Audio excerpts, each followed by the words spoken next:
Will Rasmus Hojlund be available to make his debut? Yes. So we had a good training week, and so tomorrow we have a final training. But he's doing well. He's responding well. So he will be available for Sunday game. We've seen Bayindir arrive.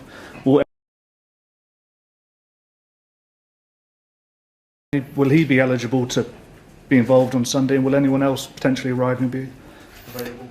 He will be in the squad as well. Yeah, Alti, so happy.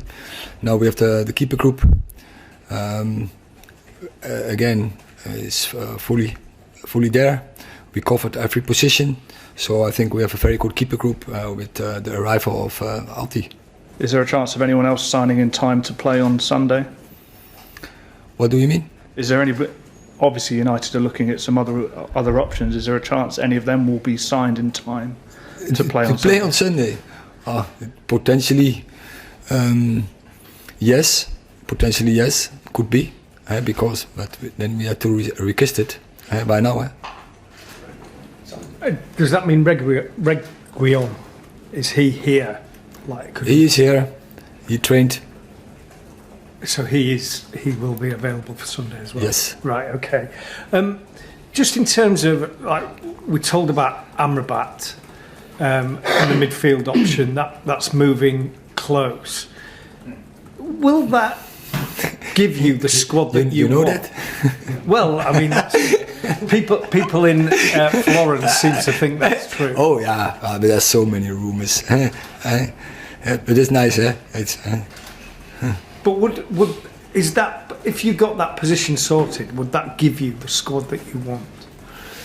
I think yes, we have done good business. We constructed a strong squad, and we are ready to go into the fight. And does that also mean that we've spoken a lot about Harry? Scott McTominay's been mentioned a lot. Does that mean they are here? They are part of the squad. They have an important role to play. Yes, if you see the shadow, and it's tough. It's really condensed. When you see last season, World Cup, crazy season, less the season takes longer. 2 weeks. We played the FA Cup final 1 week longer.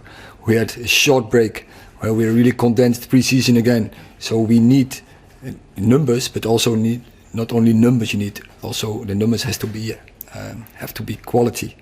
And I think, with this squad we have the depth and we have quality players in, and we can be variable in variety systems, and we are happy with it. And what I said, we are ready to go into the fight. Also Bayindir, what do you like about him? He'll be the first Turkish player to play for Manchester United as well, so a big moment for Turkish football fans as well.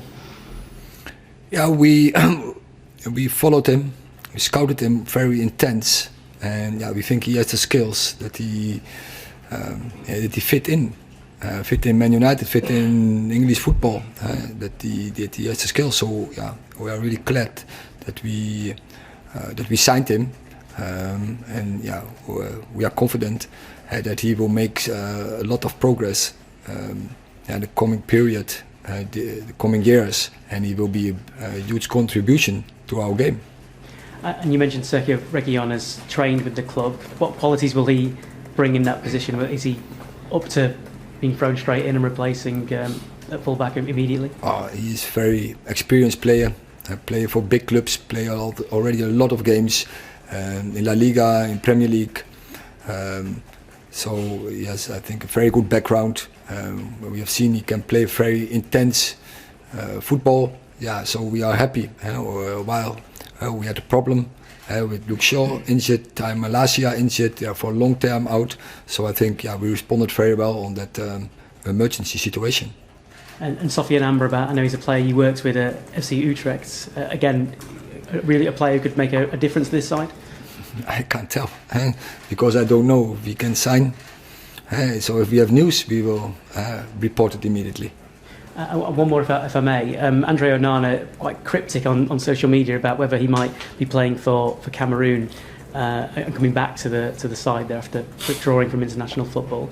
Do you know any more about that? Because obviously the Africa Cup of Nations is in the Ivory Coast this year in January, and there'd be an impact if he does play. I know everything about it, so of course we spoke about that situation before we signed him, and we will be in good contact with Andre how to deal with the situation.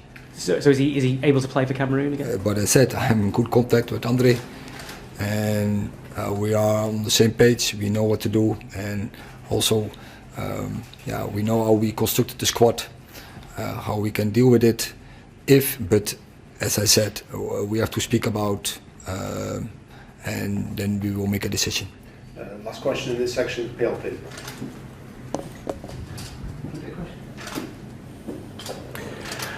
Hi Eric. Historically, games between Arsenal and Manchester United have been big games. What are you expecting from Mikel Arteta's side, and what have you made of what they've done to their squad this season? It's one of the biggest games in the Premier League. And how we're really looking forward, of course, that fight, and really always interesting games, intense games. I think it's very two teams who really play offensive football. The right intentions, I would say. The audience is always the big winner of that game. So really looking forward to have that game. And just finally, the Champions League draw, what have you made of your group? And if you do get the additions that are hopeful for today, have you got the depth of squad to tackle 4 competitions? I think, but therefore we need, as you say, we need the depth to go into the 4 competitions, but also our players, the most of them are international players for the nations. So they will go all over the world. So we have to cover that. We have to be prepared for that situation, that we always can put a competitive team on the pitch. There's a lot of expectation. It's quickly, just one final question, if I may. For this section? Yeah. There's a lot of expectation on Rasmus Hojlund. Are you expecting him to make an immediate impact, or the people, fans in particular, you and the coaching staff have to be patient with him? Because there's a big focus on him, isn't there? It's a big spotlight. I think for every player, it's a big spotlight. At United, you have to perform. And so in every position and every player. Is he fit enough to start this weekend, would you say? Or is that too soon? Well, I think he's ready to start.